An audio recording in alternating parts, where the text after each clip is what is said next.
All right, today we're going to take a look at the law of sines and see how that can help us understand and work with, would you believe it, non-right triangles. We can do some trig. I'm Mr. White with Endpoint Math and here to give you a quick little lesson. Hopefully we can do it in 15-20 minutes max, but I suggest you watch the whole thing because at the end I'm going to go through a thing called the ambiguous case, which is kind of neat, and it's important to understand that. So let's get right to my presentation. I've got a non-right triangle there. You can see it, A, B, C. I do want to point out whenever you draw these triangles, little a is always across from big A, and so on with the B's and the C's. They're always across from each other, and that's really important. Okay, and the reason it's important is because we're going to be making ratios, we're going to be making fractions, where we take the sine of this angle. We'll use our fancy schmancy calculator. Hopefully you have yours handy. I've got mine on. Sine of A is to A as, this is a proportion, so we can read it like that. It's going to be equal to sine B over B, which is also equal to sine C over C. So all of these ratios come out to be the same. Whatever the heck the number is, they always come out to be the same. Now I do want to remind you that this right here, sine of A, sine of B, sine of C, are all decimals anywhere from 0 to 1. Okay, so they're not going to be bigger than 1 ever. You can try it in your calculator. Keep typing angles in, and the sign is always between 0 and 1. All right, at least when it comes to triangles.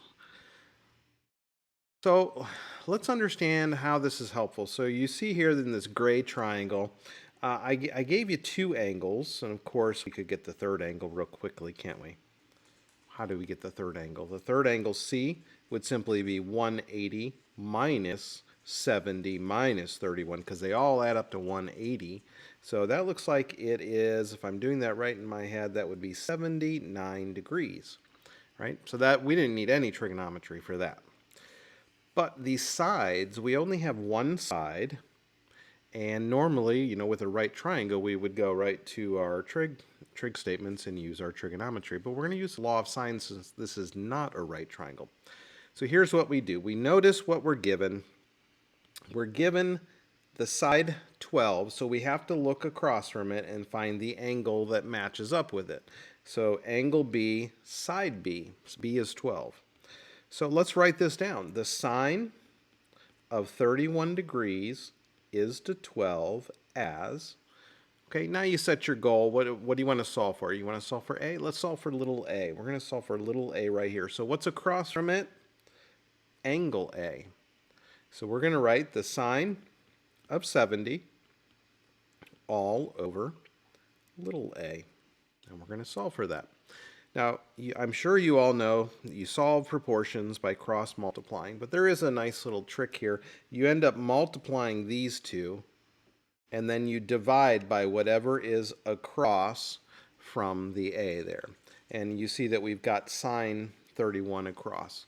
So here's what you're going to type in your calculator. 12 sine 70. Now be careful. A lot of the calculators will open a parenthesis, and it's so very important that you close that parenthesis. I've taught, this is 22 years now, believe it or not, and I've seen students leave that parenthesis off so many times. So I like to bring that up. Make sure you close that parenthesis. I'll keep reminding you about that. We're going to divide by sine 31. All right, so we go to our handy-dandy calculator. Make sure you're in degree mode. Press mode and make sure it says degree. That's always important, unless you're working in radians, of course. So I got A is 21.9. 21.9. And then let's go ahead and get C, but I want to ask you a question first. Can we use Pythagoreans? I mean, we've got two sides now, right? We got A, we got B. Can't we use Pythagoreans? A squared plus B squared equals C squared? No, of course not. Why not? Because this isn't a 90-degree triangle. This is not a 90-degree triangle, so A squared plus B squared equals C squared does not hold. We cannot use it. All right, let's solve for C. So to solve for C, I guess I'll squeeze it in right here. We're going to go back to the given. The sine of 31 is to 12 as the sine of 79 is to C. because here's 79, and then C is right across from it. We do our little cross multiplying trick. 12 times sine of 79 divide by sine 31. And I'm actually just editing my last entry there, and I got C equals 22.9, 22.9. So there's my two answers. By the way, what I just did was, quote, solve the triangle. Whenever it says solve the triangle, it means get all the angles and all the sides. All right, we got another problem lined up here. All right, and you're welcome to pause the video. In fact, I would encourage you. This one's really similar to the last one, so pause the video, give it a try, and see if you can do it. And I'll just start right in here. It looks like we're given two angles this time and a side over here. So I'm going to do the whole 180 minus 76 minus 36 thing here. And I got 68 degrees. It's been a long day of work, so I went ahead and used my calculator on that just so I didn't mess that up. Okay, and now we're set our goal to get either B or C. So let's do B next. So I do the sine of 68, the sine of 36 degrees is to 30 as the sine of 76 is to B. So now I'm going to cross multiply 30 times sine 76, and then I divide by sine 36. Don't forget to close that parenthesis. I said I'd remind you about that. Divide by sine 36. I got 49.5 for that length. And by the way, does that make sense that this was letter B? This is 49.5. 49.5. Well, do you notice that this angle's a lot bigger than this angle? So wouldn't it make sense that the side opposite, if you think about this as opening up, if it's wider, then the side opposite is going to be bigger. That just makes sense, right? Okay, let's solve for C. So for solving for C, I'm going to do the sine of 36. I always like to go back to my givens, by the way. Sine of 36 is to 30 as the sine of 68 is to C. All right, so I'm going to go back and edit my last entry because I'm really just changing the 76 to be a 68. That's the only thing different here. And I get 47.3. And notice those two are pretty similar, these answers that we got right here and here. And why would that make sense? Well, look at the angles. They're about the same. The angles are about the same, so it makes sense that the side opposite would be about the same. All right, so now we have something different. Do you see what it is? Take a look at this triangle. What is different about this compared to the other ones? Well, we're given three sides, but we also only have one angle. So we can't just subtract from 180. Now, remember when you worked with right triangles, you use inverse trig functions, and that's what we're going to do here. So let's go ahead and set this up. This isn't so bad, right? The sine of 55 degrees is to 17.2 as the sine of angle B, which is across from opposite of 17. We then cross multiply, so we get sine of B is 17 times the sine of 55, all divided by 17.2. I call it the triangle trick. You multiply this way, and then you divide over here, wherever that right angle is, the triangle trick. So you multiply these two guys and divide by this number. All right, you probably knew that, right? All right, how do you solve for B? You do the inverse sign. So B would be the inverse sign of this statement right here. So you're going to plug that in the calculator. So I'm going to do second sine, and then I'm going to type 17 sine of 55, close my parenthesis, divide by 17.2. and I get angle B is 54 degrees. 54 degrees. So I can come down here and put my 54 degrees. Let me erase that arrow that I drew earlier. And now we can do the 180 trick. So that adds up to 109. So this has to be 71 degrees. And we've solved the triangle. So that wasn't so bad, right? I mean, we were able to use an inverse trig function. So let's look at another example. In fact, this is a crazy example. This is called the ambiguous case. If you notice on that last problem, I actually had to give you all the sides and an angle. I couldn't just give you one angle because there would have been extra work we had to do. But actually, if you are given this setup, where you have an angle and then a side next to, adjacent, and then the side opposite, so you have side angle there. This is an ambiguous case. Why would this be ambiguous? Yeah, I mean, I drew it kind of nicely right there. I drew a 19-degree angle. I drew a side that was about 20. And then when I made this triangle, when I was constructing this presentation for you, I made this side, a little shorter, and I called it 12. Well, how else could this be drawn? Do you realize this could be drawn differently?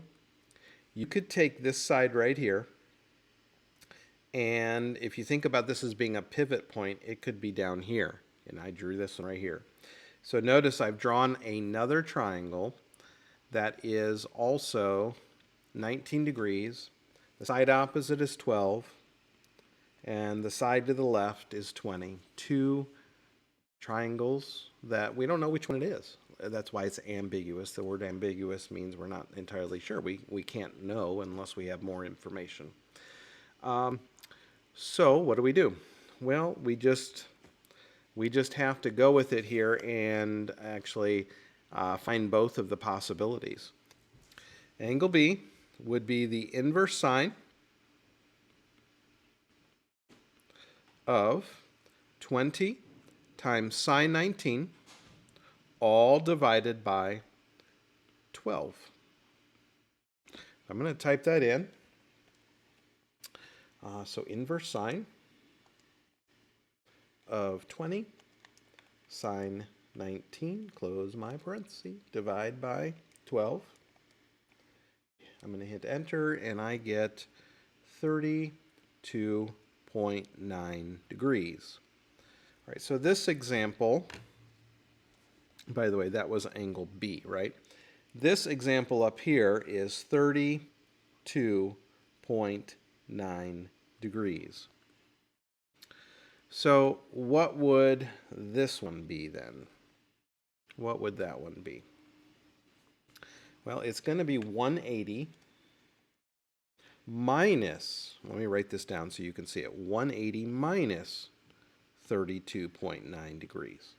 Minus 32.9 degrees. This is a 147 right here, 0.1.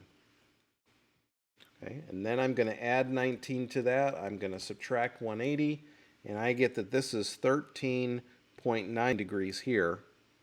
Of course, this up here sure doesn't look like 13.9, does it? So we're going to have to do 180 minus the 32.9 minus the 19, and this one up here would be 128.1. All right, so let me just reiterate what I just did. I found this, and then I subtracted from 180 to get this guy right here because they are supplementary, guaranteed. These two possibilities will always add up to 180. So that's how you can find the two possibilities there. So this was one of the ambiguous cases. I have another case lined up, and this is the last one. This is a bizarre one. I want you to look at this triangle. Looks nice, right? I drew a 27 degree. Across, I put a 5. And then next to it, I put a really giant side. Really giant side. I'd like you to try to draw that out in maybe centimeters or something and see if it would be physically possible. Maybe it is. Let's do the law of sines and see if we can solve for b. So the sine of 27 is to 5 as the sine of b is to 50. I'm then going to cross multiply, so the inverse sine of b for b would be 50 sine of 27 all over 5. All right. And you know what I'm going to do? Before I do that, I want to type this in the calculator. 50 sine 75 divide by 5. And I get 9.65. Are alarms going off in anyone's head? Because they should be. If you type inverse sine of 9.65, it's going to say domain error. Domain error. The reason is, remember what I said earlier, sine can only be values from 0 to 1 when you're talking about triangles here. So we can't take the inverse sine of 9.65. There is no angle that has that value. So this triangle is literally impossible to draw. This triangle is literally impossible to draw. And if you think about it, let me draw it more to scale. Here's 50, and here's 5. Okay? Maybe that's a little bit of an exaggeration. Here's 5. The max angle that I could do would be like this. And that's nowhere near 27. So I can't open it up to 27 degrees and actually make a connection with that third side. So that's why this triangle is impossible. So that's kind of neat. So hopefully this video has been helpful for you. Let me get back to my camera so you can see me. And hopefully you can go back and teach your classmates and maybe even your teacher some of these tricks. That ambiguous case can be tricky. So share the wealth of knowledge you just got. All right, and until next time.